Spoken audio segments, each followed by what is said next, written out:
بسم اللہ الرحمن الرحیم۔ السلام علیکم۔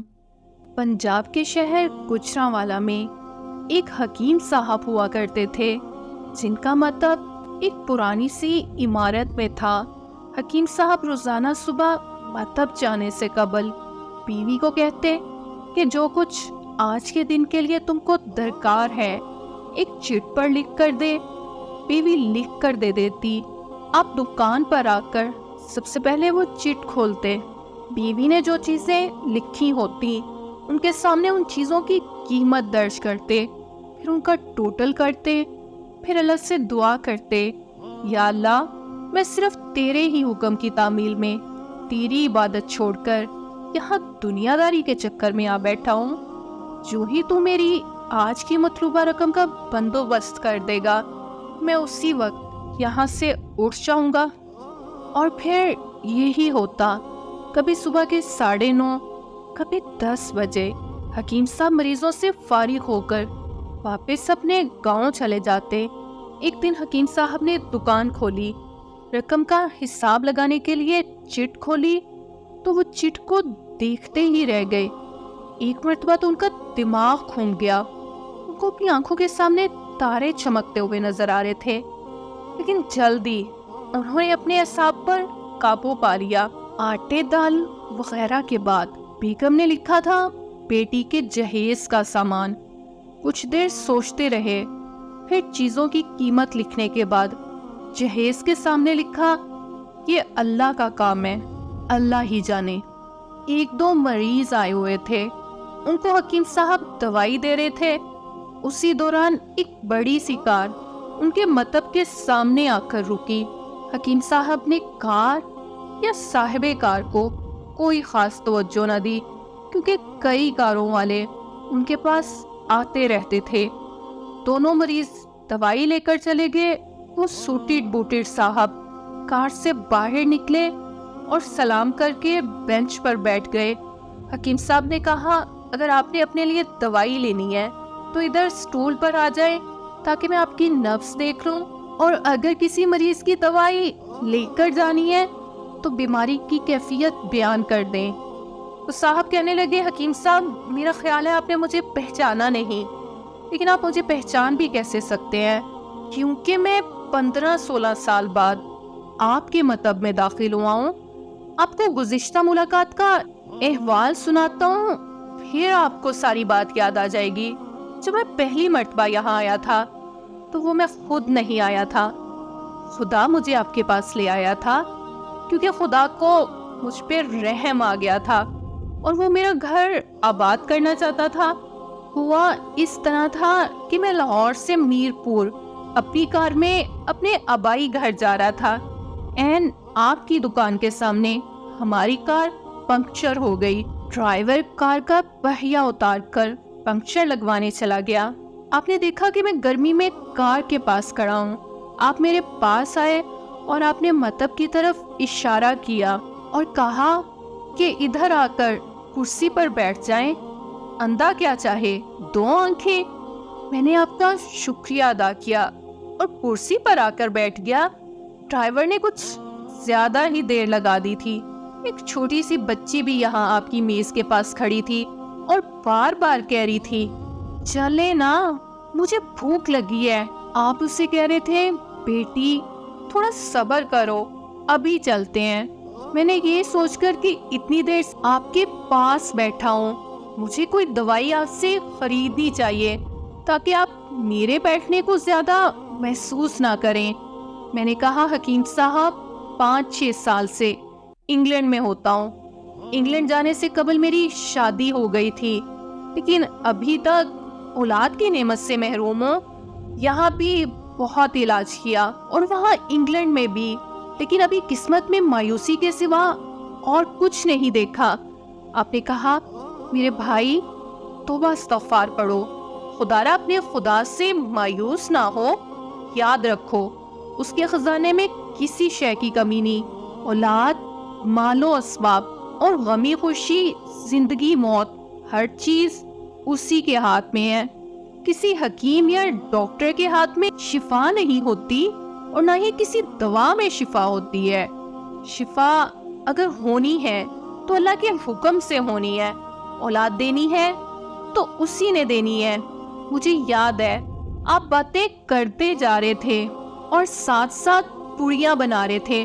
تمام دوائیاں آپ نے 2 حصوں میں تقسیم کر کے 2 لفافوں میں ڈالی، پھر مجھ سے پوچھا کہ آپ کا نام کیا ہے۔ میں نے بتایا کہ میرا نام محمد علی ہے۔ آپ نے ایک لفافے پر محمد علی اور دوسرے پر بیگم محمد علی لکھا، پھر دونوں لفافے ایک بڑے لفافے میں ڈال کر دوائی استعمال کرنے کا طریقہ بتایا۔ میں نے بے دلی سے دوائی لے لی کیونکہ میں تو صرف کچھ رقم آپ کو دینا چاہتا تھا، لیکن جب دوائی لینے کے بعد میں نے پوچھا کتنے پیسے، آپ نے کہا بس ٹھیک ہے۔ میں نے زیادہ زور ڈالا تو آپ نے کہا کہ آج کا کھاتا بند ہو گیا ہے۔ میں نے کہا مجھے آپ کی بات سمجھ میں نہیں آئی۔ اسی دوران وہاں ایک اور آدمی آ چکا تھا۔ اس نے مجھے بتایا کہ کھاتا بند ہونے کا مطلب یہ ہے کہ آج کے گھریلو اخراجات کے لیے جتنی رقم حکیم صاحب نے اللہ سے مانگی تھی وہ اللہ نے دے دی، مزید رقم وہ نہیں لے سکتے۔ میں کچھ حیران ہوا اور کچھ دل میں شرمندہ ہوا کہ میرے کتنے گھٹیا خیالات تھے اور یہ سادہ سا حکیم کتنا عظیم انسان ہے۔ میں نے جب گھر جا کر بیوی کو دوائیاں دکھائی اور ساری بات بتائی تو بے اختیار اس کے منہ سے نکلا کہ وہ انسان نہیں ہے، وہ کوئی فرشتہ ہے اور اس کی دی ہوئی ادویات ہمارے من کی مراد پوری کرنے کا باعث بنے گی۔ حکیم صاحب، آج میرے گھر میں 3 بچے ہیں۔ ہم میاں بیوی ہر وقت آپ کے لیے دعائیں کرتے رہتے ہیں۔ جب بھی پاکستان چھٹی آیا کار ادھر روکی لیکن دکان کو بند پایا۔ میں کل دوپہر بھی آیا تھا، آپ کا مطلب بند تھا۔ ایک آدمی پاس ہی کھڑا ہوا تھا، اس نے کہا کہ اگر آپ کو حکیم صاحب سے ملنا ہے تو آپ صبح 9 بجے لازمی پہنچ جائیں، ورنہ ان کے ملنے کی کوئی گارنٹی نہیں، اس لیے آج میں صبح آپ کے پاس آ گیا ہوں۔ محمد علی نے کہا جب 15 سال قبل میں نے یہاں آپ کی چھوٹی سی بیٹی دیکھی تھی تو میں نے بتایا تھا کہ اسے دیکھ کر مجھے اپنی بھانجی یاد آ رہی ہے۔ حکیم صاحب، ہمارا سارا خاندان انگلینڈ سیٹل ہو چکا ہے، صرف ہماری ایک بیوہ بہن اپنی بیٹی کے ساتھ پاکستان میں رہتی ہے۔ ہماری بھانجی کی شادی اس ماہ کی 21 تاریخ کو ہونا تھی۔ اس بھانجی کی شادی کا سارا خرچ میں نے اپنے ذمہ لیا تھا۔ 10 دن قبل اسی کار میں نے اسے لاہور اپنے رشتہ داروں کے پاس بھیجا کہ شادی کے لیے اپنی مرضی کی جو چیز چاہے خرید لے۔ اسے لاہور جاتے ہی بخار ہو گیا لیکن اسے کسی کو نہیں بتایا۔ بخار کی گولیاں ڈسپرین وغیرہ کھاتی اور بازاروں میں پھرتی رہی۔ بازار میں پھرتے پھرتے اچانک بے ہوش ہو کے گر پڑی۔ وہاں سے اسے ہاسپٹل لے جایا گیا۔ وہاں جا کر معلوم ہوا کہ اس کو 106 ڈگری بخار ہے اور یہ گردن توڑ بخار ہے۔ وہ بے ہوشی کے عالم میں اس جہان فانی سے کوچ کر گئی۔ اس کے فوت ہوتے ہی نہ جانے کیوں مجھے اور میری بیوی کو آپ کی بیٹی کا خیال آیا۔ ہم میاں بیوی نے اور ہماری تمام فیملی نے فیصلہ کیا ہے کہ ہم اپنی بھانجی کا تمام جہیز کا سامان آپ کے پاس پہنچا دیں گے۔ شادی جلد ہو تو اس کا بندوبست خود کریں گے، اور اگر ابھی کچھ دیر ہے تو تمام اخراجات کے لیے رقم آپ کو نقد پہنچا دیں گے۔ آپ نے نہ نہیں کرنی، آپ اپنا گھر دکھا دیں تاکہ سامان کا ٹرک وہاں پہنچایا جا سکے۔ حکیم صاحب حیران و پریشان یوں گویا ہوئے۔